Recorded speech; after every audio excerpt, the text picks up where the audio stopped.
How the pony's been treating you? Uh, Pretty good. Had a pretty good Breeders' Cup. Uh, Last weekend was it was okay. Wasn't nothing great.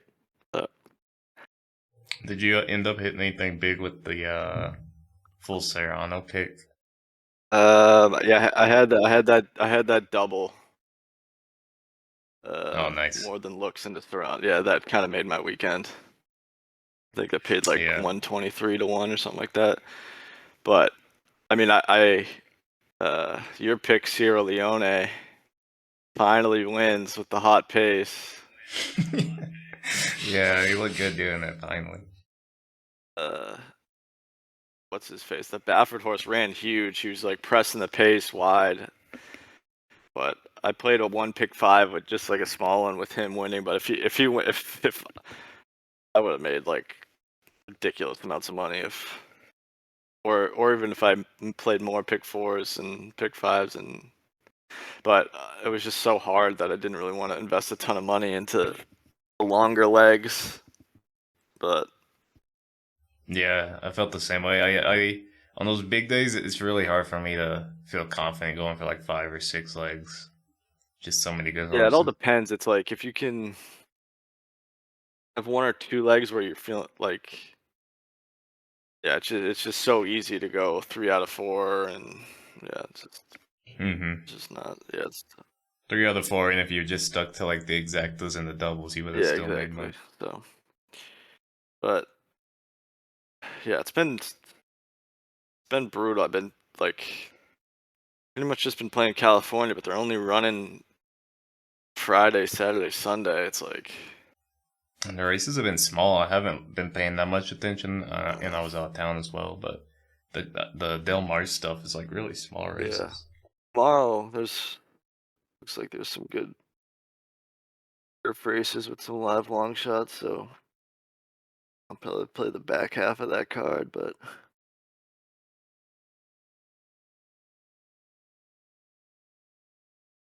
yeah, I think I'll probably at Churchill actually has some turf races, which is nice. Uh, Yeah, I like that. I was surprised I got it in quick enough for the fall.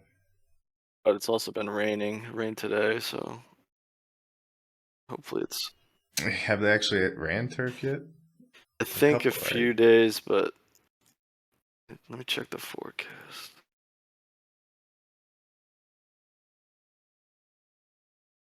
It's definitely been off this week. It doesn't look like it's gonna rain tomorrow or Saturday, so hopefully by Saturday it's playable.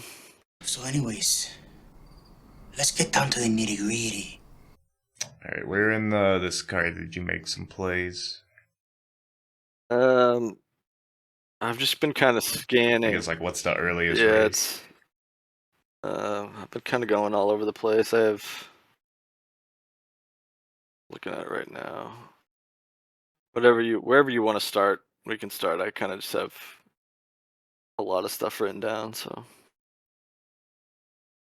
Okay, I got one. I'll start in race 5 if that's all right, which is a turf race that hopefully runs on yeah, the that's turf. good with me. All right, I'm on the 16th special allowance. Um, One clear favorite that's probably the horse to beat, but I think is beatable, and that's Dana's Beauty, the 5 morning line for the 5, which is crazy. But there's a ton of speed in this race, so I'm gonna try the beater with the 2, Lady Out of the Blue, getting Brian Hernandez now.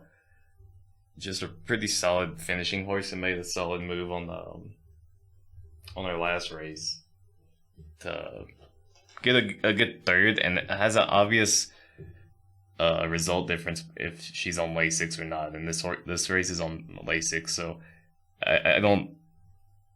When a horse is running off and on Lasix at these smaller tracks, I don't know what to think of the speed figure sometimes. So one of her better races would be competitive in this, and I think there's enough speed that she can run into it here. So I'm gonna probably play the 2 layout, the blue, and then exacta that with Dana's Beauty and the 11 Boom and Bell. I see a situation where Boom and Bell and Dana's Beauty are outdueling, setting a faster fraction early, and Lady Out of the Blue cleans up late. So I'll probably play those as like an exacta, and then go for the big double with Lady Out of the Blue into the next race. Did you have any plays in this one?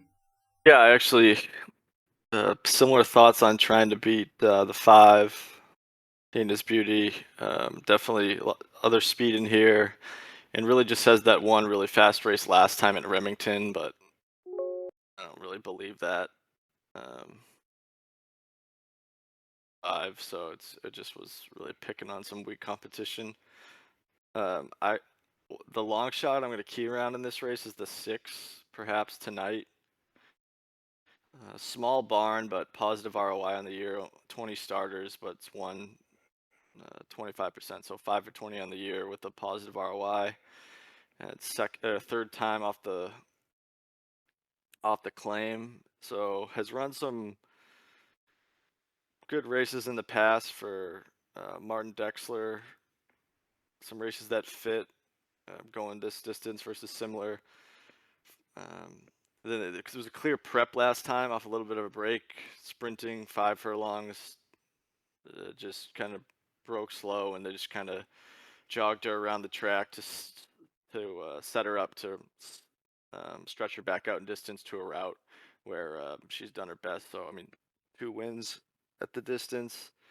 It's going to be a big price, and I think she can at least hit the board. So I'll probably mess around with her in some slots, but I liked your 2, and yeah, 2, 8, 11, and then the 5 can definitely hit the board too. But yeah, I like the 6 as well. Okay, yeah, I was looking at the 6 a while too. I didn't. I never know what to make of horses coming off a Woodbine, but yeah, similar thoughts of kind of to the horse I liked. If maybe setting both of these up for the daily double, definitely in the cards for me.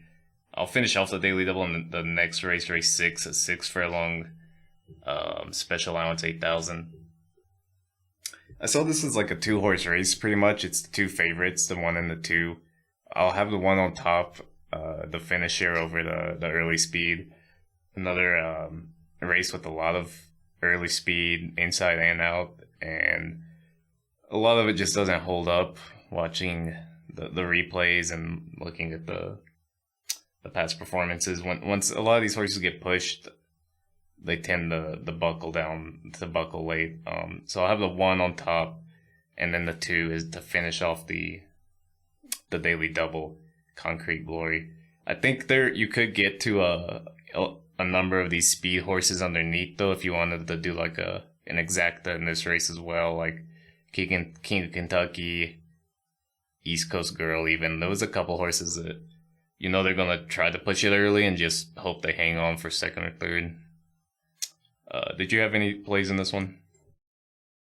I don't have anything that strong, but just kind of looking at it, right now there is a ton of early speed in that race.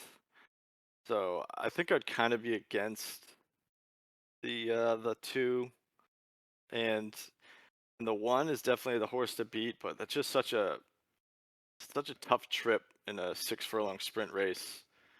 Getting the rail with the horse that's off the pace. I don't mind it if the horse is gonna be able to clear, but with all the speed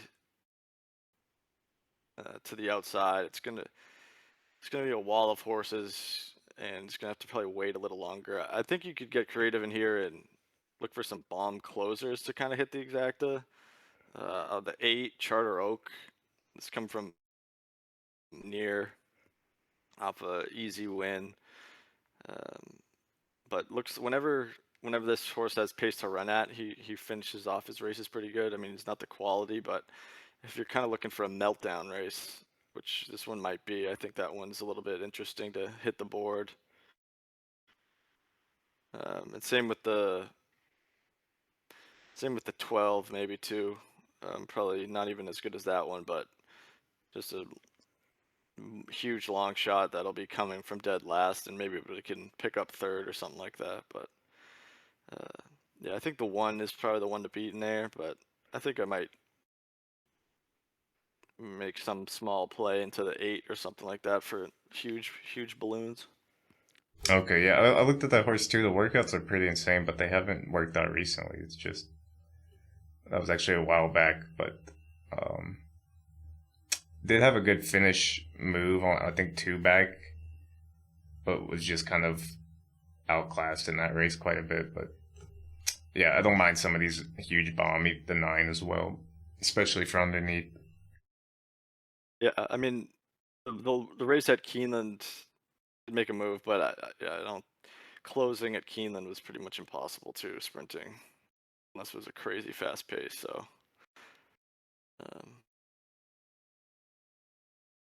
yeah, the more I look at that horse, the more I like it, and I might play a big double into the 1, and then maybe a smaller one into the 8. But yeah, those are making up plays as I go now. I like that. Sometimes those are the best ones. What was your next race that you have a play in? I like a horse in the 7th race. Tell me about it. And it's kind of similar to the race before. I think there's a ton of early speed in this race. So I think I'm looking for a horse that can come off the pace. I like the Churchill Dirt because it seems to play pretty fair, where you can actually get closers home if the fraction's really hot. And I like the 11 Penn Street 6-1 morning line. Just finishes her race every time. It's kind of rounding into good form. Had a slow pace last time, closed, just missed. We'll definitely get a hot pace today, and we'll be flying late. So I like the 11 Penn Street. 6-1, I like it. I've noticed, at least with the rainy days, a couple here at Churchill Downs, that it seems to be a little beneficial to go into the stretch a little wide. It seems to be kind of a trough down at the rail. So I like the outside post positions make sense when you like a horse out there. If it's gonna be dry, which I kind of hope it is, it'll probably play different, but we'll see. Yeah, it looks like it should be dry, but yeah, I just think with the amount of speed, it should be all right. It should be able to drop in a little bit too. Clean up duty. All right, I got to play in the 8. You have anything in this race? Is it the turf race? The 5.5 furlong. Yeah, I can say. You know, I gotta play that. Yeah. Yeah, I have a few thoughts on that race for sure. Okay. You want to start us off? I want to see what you think. Well, I think the 1 Balsa is pretty sneaky. Hasn't really run a bad race on the turf. It's coming to Remington, so I think it'll be overlooked. Good rail draw. There's speed in the race, so I should get a good setup. And I just think coming from Remington, there's some good horses in here that can definitely win. I think this price will float up a lot, and I think has a shot at a big price. So. Okay, yeah, I like the horse too. It had a really good move that last race, but yeah, it was at Remington, so you sometimes don't know what to think. What were we gonna say? What do you think in this race? Yeah, I had a couple. I liked the 5 makes sense with Tyler. Hard to leave off, but there's some prices that make sense, especially for 5.5 furlongs. I thought the 4 Cotton had a similar profile as the 5, and there's probably not going to be too much speed in this race compared to some of the other turf races. Getting Christian Torres, probably the one of the better quality jockeys that horse has had in a while, and the speed figures can win this race. It's been improving as well, so I thought that if you're going to get the 5, you like the 4. And I like the 5 enough, so I thought I'd throw that horse in. And then further out, I liked the 8 Voodoo Zip, kind of a similar profile as well, as far as those other 2 horses.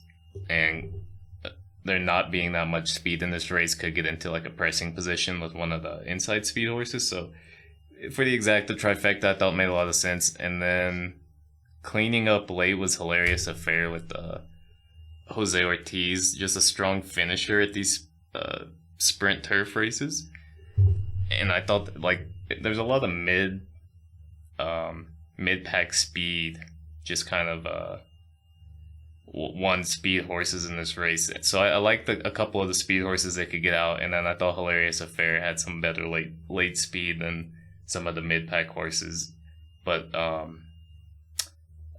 was probably just going to try to like box some of these horses up because I couldn't really get it down to like one horse, because I like the Balsa as well.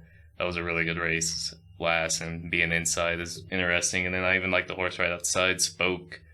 Also an interesting horse with a couple of good races against some of the other horses in here. So I thought it was kind of wide open, but all those horses we mentioned were the ones that caught my eye.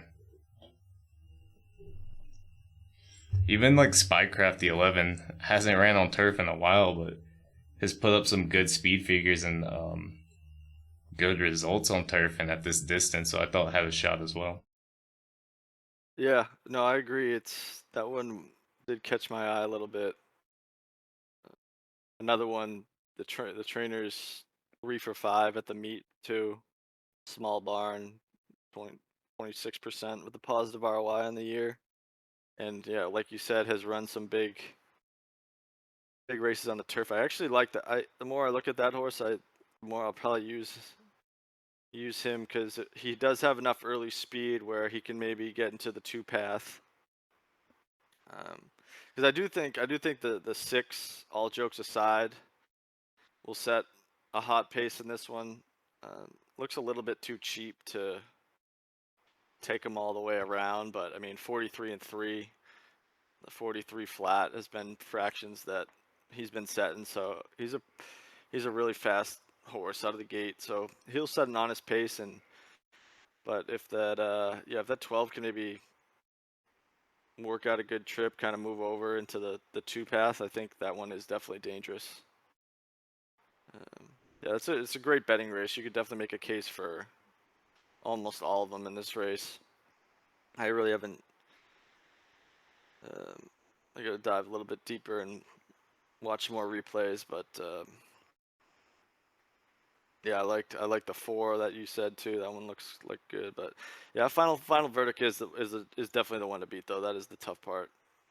Yeah, I could definitely see the winner coming from like the second pack of horses, just behind all jokes aside, just whoever's in 3rd place right off the pace is going to get a good run, and I could see that being the 5 or the 4, but yeah, it's pretty open. And the Spycraft definitely in the like trifectas, superfectas, you got to include, just in case. All right, my last play, I guess, will be in this next race. Do you have anything in the 9? Or no, sorry, in the race 10 is my next one. Do you have anything in the race 9? No, I don't have anything in race 9. All right, we'll go to the race 10. Another good betting race, especially for a 1:08 dirt race. I thought there was a lot of good bombs you can look at here. Not much pace at all, inside or out. And the favorite, Bourbon Day on the outside, has some speed, but hasn't raced. The speed figures on fast, first of all, are really bad. 2 races, high of 76 Buyer speed figure. And then the last race on dirt was a sloppy one, against only 4 of the horses. It was an off-track race, so I think that horse is completely. You got to go against it in this race. There's nothing that says it's going to do good if it's a fast track that day. So that kind of leaves you with a couple really good prices at speed, as far as a couple of the only speed horses in this race. And I like the 2 General Mathis getting back with Geraldo Corrales. And this is now the first race with Larry Rivelli, who I feel is really good at spotting his horses. So one of the only early speed horses in this race has improving speed figures, looks to just be improving overall, getting back second back Lasix, which is huge. 2-2 at distance, 1-1 at Churchill Downs. I think this is a really good shot to be a 10-1, 8-1 winner. With only a couple even potential early speed horses, I think if maybe they send Bourbon Day, but it's not going to look good at the end of the race for that horse if they do. I feel like you could go to Laughing Boy as well, the 9. That's kind of like a classier horse that I don't know about David Jacobson's barn. He seems to be really up and down with his horses, so I never pick them right when they're winning, but a little bit classier horse that should be pressing the early speed with General Mathis. So I could see that horse as well. But as far as a couple horses underneath I really liked, I went with the 11 Surface to Air. Won his last race with Fernando Jara here. And this is another small barn, but really good at like picking spots for their horses. 23% routes, 28% with 50 races, winning the last race. Second back Lasix again, and just a super strong off-pace win into a slow-pace last race. Great late speed figure. Seems to just be primed up right now. Really great workouts. I'm probably looking at this as like a box situation with a couple of these bombs. So I'll go Surface to Air with General Mathis. And then another horse underneath was Hurry to 4. I kind of feel like this horse isn't going to go off at 8-1, but getting Jose here. Super strong last race. At Churchill Downs at the distance. Very amazing, like last to first, just way out of it, and it wasn't a super cooked pace or anything, and just looked like he's primed up and ready to go. A little worrying, I guess, that was back in September, and then what have they done with him since then? Workouts have been all right. This horse, I would like a little more underneath than on top. And the same with my other horse, Auto Glide, the 5. Similar profile as Hurry, just I think a little lesser class. This is probably more for the trifectas, the superfectas. I don't know if I'll include them in the exactas. But one other horse I think that's going to be a little forward pace or forward placed compared to these slower stalker horses is the 7 Winston Wolf. And I think he's a really interesting play, and he's going to go off at a huge price, and he's a decent exacta play. This is a cutback in distance for him. He had a super wide trip last and still finished pretty well against similar competition.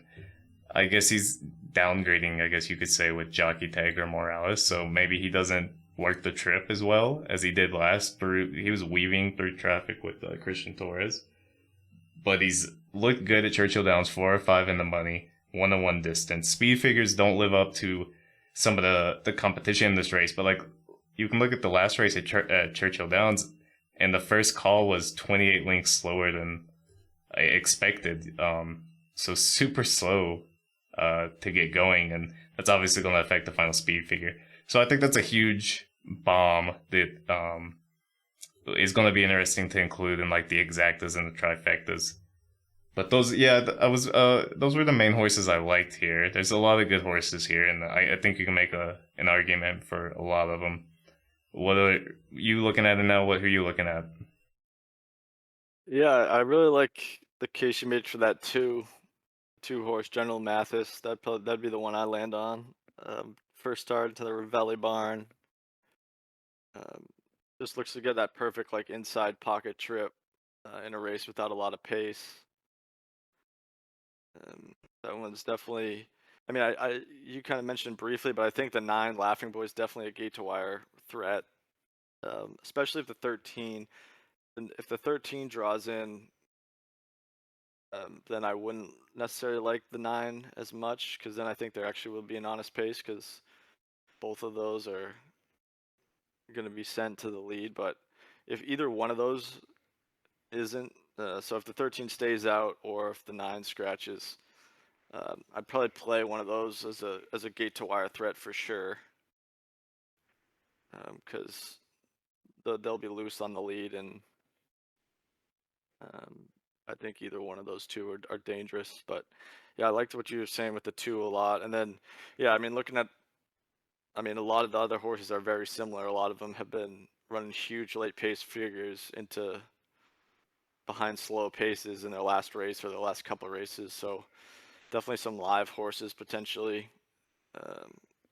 Yeah, this would be a tough race for me to play vertically just because there are so many. I think that I'm usually looking for that one horse in the race that has that huge late pace figure coming from a slow pace, but like you said, there's multiple in here. So yeah, I'd probably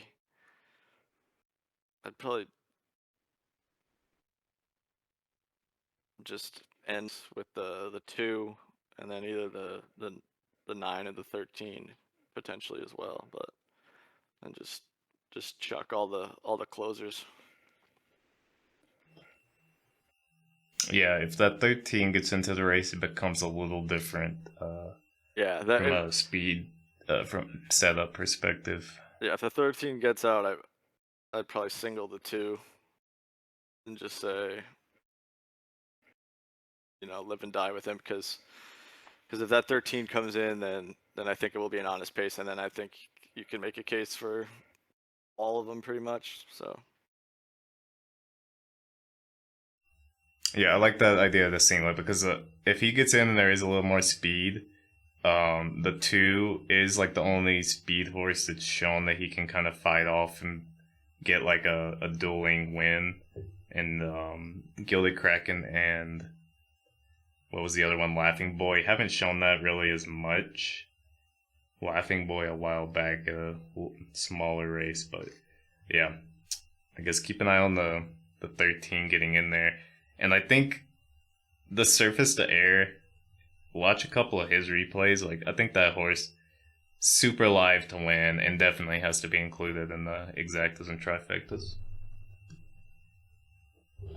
I don't really know this trainer at all, Panagiotis Sinaphius. I'm not sure I've heard of him. Yeah, I want to say Pennsylvania, or yeah, he's a juicer. Oh, okay. Yeah, he's had a few horses win at Bombs. Yeah, one at Keeneland. He's had a few at Monmouth. But yeah, actually, yeah, I mean, that horse is definitely solid. I'll actually probably play something with Winston Wolfe and Surface to Air, like maybe a smaller exacta with them on top and a couple of those other speed horses underneath. Like, those horses are super live to me. Just watching their replays and seeing the competition they've gone up against compared to this race, I think they got a really good shot here. That's it for me as far as my plays. You got anything else you want to mention? No, not really. I mean, I hadn't done a ton of work on this card yet, but just kind of looking at all the races, it looks like a really good betting card. Just not a lot of, there's a lot of big fields. I think the average size is over 10, so it's pretty good stuff. You don't really see dirt cards like this very often, so there's not many Brad Cox even money shots, and yeah, I'll definitely be playing some. I did like the maiden race 3. It's a 6 furlongs maiden race. It's a heavy favorite, Camp Hale, that ran really well last time on debut, but it was 18-1, and it was kind of speed favoring Keeneland track. And Ian Wilkes, second time starters, 6% at the 132 starters. So ice cold barn, and it's going to be the short price. So I think that one's you can try and beat. And I like that the 2 and the 8 in that race. The 2 Castle Run debuted for Sherry DeVoe at Churchill, and Sherry DeVoe doesn't crank her horses up first time. It was in the slop. This one showed really good speed, dueled, kind of was game, hung in there, and then kind of faded.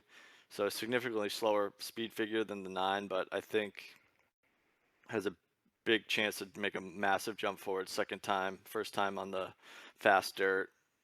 Jose Ortiz in there, so I think that one's live. And even the 8 Ain't No Disco, 15-1. Ran behind Camp Hale, but was kind of against the track, and made a nice little wide move in that race. So I think that one's live too. So I'm gonna try and I'll play some doubles or something into that race, and into the 2 or the 8, and try and beat the 9. Okay, I like that call out. I like the 2 horses you're talking about. You got Sherry DeVoe and you got Jose Ortiz. I'll bet that. A lot of this card felt like turf, just the betting. Like even all these dirt races, it feels like turf races, which is nice. Yeah, it's great. It's literally, it's probably the best Churchill card I've looked at in a long time. So you don't see this kind of like full allowance card stuff either very often, which is fun. that's good stuff. Makes it hard to handicap. I'm trying to figure out a winner in race number 2 right now to play into that double, but can't find one. Thanks for hopping on and sharing your ideas. This is going to be a good card. Yep, sounds good. Crush it.